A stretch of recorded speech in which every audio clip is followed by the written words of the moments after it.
Hi everybody, I hope you are doing well. I'm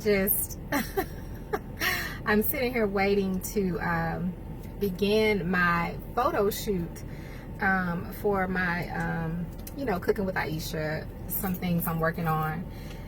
But I'm sitting here reflecting on the goodness of the Lord, and really I have been in this season the past couple of months, especially this time in particular, because this time last year, y'all, I kid you not, I did not have a job. Y'all don't understand. I did not have anything. I didn't have any income. I was literally I wasn't even scraping a barrel because I didn't have a barrel to scrape. I didn't have a job. I was my rent was paid for April, but when May came around, I didn't know how I was going to pay for May because I didn't have any money coming, and I didn't have anybody to help me. In Huntsville, I have family, but there's nobody that I can say, hey, can you watch Alana while I go to an interview and get a job, so I can make some money for childcare. I didn't have anybody to help me, and sometimes that's just the situation. But what do you do when you're in those situations? What do you do? And at this time, I had already surrendered my life to the Lord, and I saw him working in other areas of my life. But my finances was the last thing that God put his hands on, at least visibly, so that I could see it. He just, when I surrendered my life to the Lord, he began to work on me.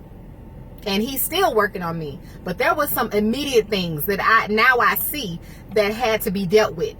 Some sin issues. Because sin is a heart issue. It's a heart issue. When our hearts aren't right, we just do what we want to do. And so I remember really just like, Lord, what am I going to do? It's so many times I said, Lord, I know that you're able. That's not my question. See, one thing about me, I believe God could do anything. I believe God is so to the point where he could do anything. That's just where my faith is. I just believe God can do anything. Now, I know there are some things God don't do, and I don't know why he don't do them or why he won't do them, but it's not that he can't do them. And it's a difference when you think God can't do something versus when you know he can do it. So I'm like, God, I know. I know you can provide. I know you can open doors. I know you can make a way for me. Lord, I need your help. So moving along, God did open many doors. And what I want to share to somebody today, I am still in awe at what God is doing in my life. I went from having to worry about money to I don't worry about it at all. I don't even think about it because God has exceeded. I'm not one of them flashy people, so he's really exceeded anything I could have asked for, and we just at the beginning. So I just truly thank God, for everything that he's doing. But what I wanted to share, I shared all that to say that all we have to do is truly surrender to God. That's the answer. The reason why a lot of us are, maybe struggling in certain areas, especially finances, is because God requires that we give him a total yes. It cannot be halfway, because God is not going to halfway do nothing. He don't halfway do things for us. Only he knows the heart of a man. Only he knows. People can't judge you. People can't look at you and say, whatever. And we surely can't bless people. We surely can't make judgments on how blessed people are based off what they have. You can't do that because anyway, I ain't got time to talk about that right now. But what I want to tell you is this. God will open up the windows, the floodgates, the everything of heaven for you when we totally surrender to him. We will not get the promises and or the blessings of God any other way. There's no back door. There's no side entrance. There's no way we can sneak in through the top or the bottom. God is requiring us to submit our lives and surrender our lives fully and totally to him. Fully and totally to him. It's not about the stuff that you will obtain from that, because you are going to be so blessed when we surrender our lives fully to God. The way he bless, you're going to feel blessed because you have his spirit, because you feel his presence, because he is with you, because he gives you his peace, because you have his joy, because you know with assurance that he is with you and that he is all powerful. And when you are facing the issues of life, he is fighting on your behalf. He will not let the enemy overtake you. He will not let you be defeated. That when you're afraid, you can give him your fears, and his peace that surpasseth all understanding will come over you. That's why you're blessed. You will be blessed in ways that have nothing to do with stuff. Yes, you will have stuff. God is going to bless you with things, well, money, whatever it is that you think you need or you want or you desire, those come. But you won't feel so much blessed because of that. You won't.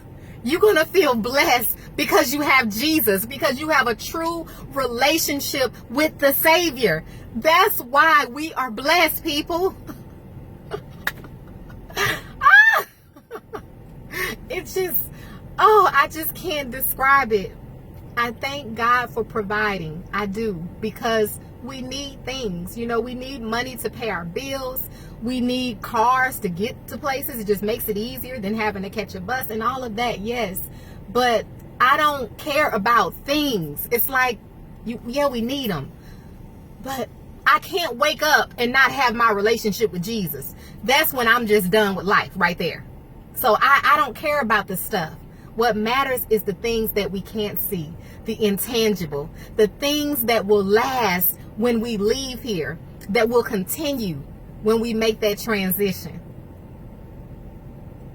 Y'all, Jesus is so good. He is so good. He is so good.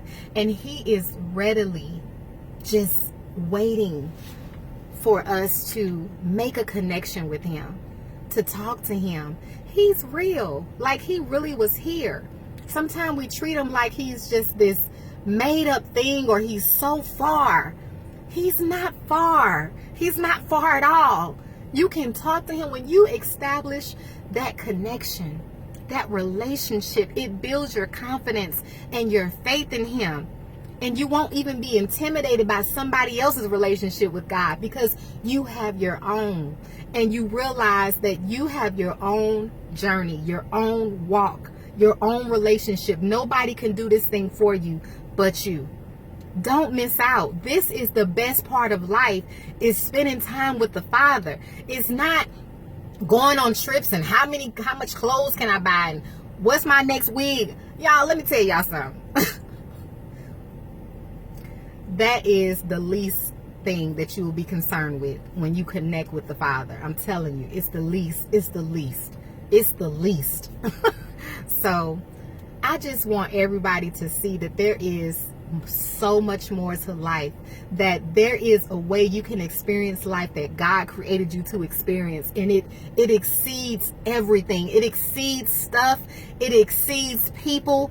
It is amazing. I just cannot describe it. So connect with the Father for yourself.